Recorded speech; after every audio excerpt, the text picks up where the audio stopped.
Falando sobre a onda de Elliott, aqui no gráfico a gente consegue visualizar bastante. Aqui vamos voltar lá para 2016, depois do impeachment. Repare que depois do impeachment, aqui em 2016, tivemos a onda 1.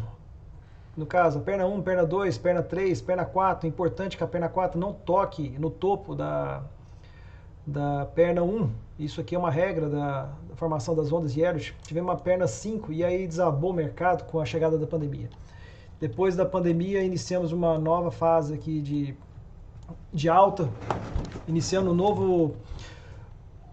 novo pivô. Tivemos aqui a parte da perna 1. Deixa eu ver se ela respeitou, pelo menos a retração da Fibonacci. Não chegou a tocar na parte de 38%. A perna 2, uma perna curta, volta a subir a perna 3. Ela não respeita muito bem aquela regra que a perna 3 tem que ser a maior perna. A perna 1 continuou sendo a maior. É difícil a gente olhar um pouco pelo gráfico baseado no que aconteceu depois da pandemia, porque foi um movimento muito forte, uma queda muito forte, depois recuperou. E realmente a perna 3 não obedeceu essa regra. Já a perna 4 aqui, o fundo, onde iniciou a perna 4, terminou a perna 4, ela não tocou o topo, então respeitou a regra que não se deve tocar o topo da perna 1. Iniciou a perna 5, aqui tem uma coisa interessante, normalmente o topo da perna 3 para o topo da perna 4, ou seja, da perna 5, tem que ser maior no gráfico, ou seja, aqui tem que ser mais baixo do que o último topo, e acontece com uma certa frequência, uma divergência lá no RSI dessas pernas, ou seja, a perna 3 mais baixa do que a perna 5, porém no RSI se percebe a perna 3 mais alta do que a perna 5. Eu vou tirar alguns elementos gráficos aqui para ficar bem claro isso daqui. Reparem, apenas usando o RSI, que a gente tem essa divergência. O próprio indicador automaticamente já me indicou que aqui iniciou um período de queda, período de urso, né, de bear market. Realmente foi o que aconteceu no preço, tivemos toda uma perna. Depois aqui no fundo, isso aqui foi uma coisa interessante que eu estava analisando há um tempo atrás, sobre essa geração de divergência automática. Ele acertou cravado aqui a divergência automática, eu estou no IBOV, no gráfico semanal. O fundo foi duplo, tivemos aqui uma ascensão, aqui, uma divergência de alta, enquanto aqui teve de baixa, e o mercado realmente recuperou. O que a gente encontra agora é um movimento de recuperação, né? Se a gente está tentando ver se rompe esse topo anterior aqui, mas voltando ao assunto de ondas de Elliott, a gente já finalizou totalmente o movimento pós-pandemia, ou seja, todo aquele movimento 1, 2, 3, 4, 5, iniciando as letras A, B e C de correção, já foram finalizados. Então a gente está numa nova fase do IBOV. Falando sobre o IBOV, pessoal, vou colocar o gráfico mensal aqui para vocês. Eu quero que vocês reparem que durante o gráfico mensal, a gente está na fase de correção ali perto da região de 38%.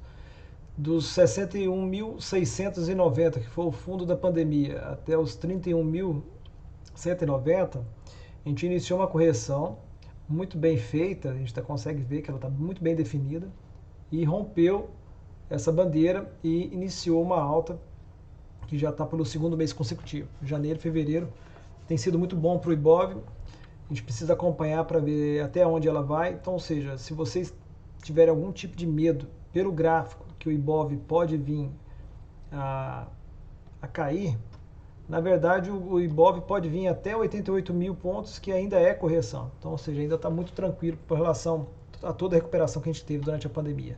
Já no gráfico semanal, nós temos aquele W que a gente tem falado bastante no grupo do Telegram. Esse W, ele tem uma importância para nós porque ele acaba formando um fundo duplo. Se ele vier a tocar aqui na resistência de 114.900 pontos, a gente vai precisar acompanhar para ver se ele vai voltar, se ele vai recorrigir. Ele pode corrigir até nessas três faixas aqui que vocês já estão acostumados, de 38%, 50%, 61%, que não é uma queda, é apenas uma correção. Aí a gente espera que, se for correção e ele respeitar essa região, que ele faça esse movimento, toque aqui, ou no máximo aqui nessa região aqui, e volte a subir Isso vai trazer para baixo o estocástico vai acabar vindo para baixo, tirando toda aquela pressão que tem no indicador, e a gente consegue furar essa região com mais facilidade. O gráfico da Vale, no semanal, eu vou postar o semanal primeiro para vocês terem uma verdadeira noção do que está acontecendo na Vale. A Vale, no gráfico semanal, está em correção, a gente teve um fundo em 26,50 e foi até 107, iniciou uma correção que praticamente parou ali na faixa de 50%, ou seja, ela nunca rompeu para valer, ela rompe, não confirma, rompe, não confirma e voltou, iniciou uma perna 3, uma perna muito boa, ainda está dentro da nuvem de Shimoku, para quem gosta de usar a nuvem de Shimoku, mas para quem gosta de usar apenas os movimentos de Fibonacci, a gente consegue ver que o movimento está muito bem feito, bem definido, o OBV está praticamente no topo, muito perto lá da região onde o preço estava a 107, para mim é um dos melhores ativos para operar, utilizando a análise técnica. O gráfico da Vale no diário, lá no grupo a gente tinha postado que a gente tinha um alvo, se rompesse os 89, bateu no alvo, 93,50. A gente pode ser que inicie uma correção, não tem problema nenhum, para iniciar um novo pivô de alta. Mas também nada impede do ativo continuar subindo conforme o mercado. Eu acho que a correção vai vir acontecer em algum momento por causa do minério. A gente olha para o minério de ferro. Apesar da alta dele, ele vem parando nessa região aqui, ele já vem batendo vários alvos, ele bateu alvo 1, alvo 1.61, 2, 3, quase o 3, algum momento ele vai corrigir, vocês percebem que o OBV está muito leve, ele não está com um gradiente semelhante ao preço, então pode ser que em algum momento o minério venha corrigir. Continuando aqui sobre o minério, a gente tem o ativo Semin, no gráfico semanal, que ele está perto de testar a região, ou se ele já testou, a região de 61,8%. Então, ou seja, a gente ainda tem um pivô de alta, a gente não perdeu a perna 1, a gente está com um pivô que iniciou, pode ser que a gente está testando essa região aqui, respeite e volte a subir. Se romper essa região aqui de 7,59, a gente tem um alvo de 8,11. Petrobras. Petrobras foi um ativo que a gente também tinha falado bastante durante o final do ano passado, que seria um bom ativo para esse ano. A gente rompeu essa região aqui de 30,07, a gente bateu o alvo que a gente tinha colocado anteriormente, iniciou uma correção, uma nova bandeira aqui, né, maço bandeira, para ficar bem claro.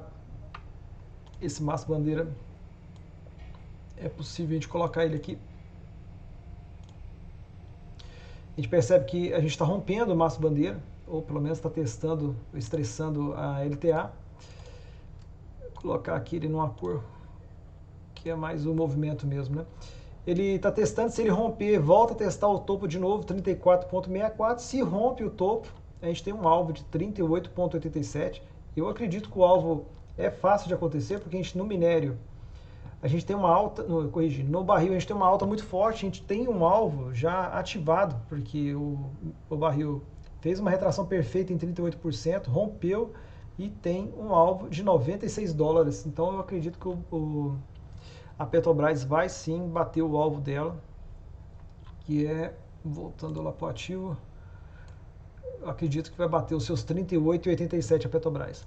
A Oi essa semana teve a definição da venda da Móvel, foi uma venda bem turbulenta, porque teve interferência de outros órgãos, quase que a venda não passou, tivemos votos contrários, teve uma queda muito forte, entrou em leilão, bateu 77 centavos e voltou.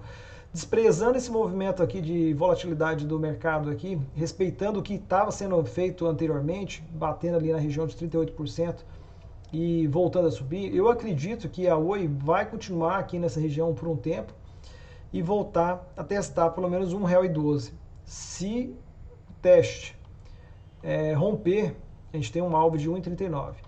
Uma coisa interessante para a Oi, desde a nossa venda da Oi, lá da faixa de 1,80 e poucos, foi aqui nessa faixa de 1,87, aqui, essa linha amarela que a gente vendeu.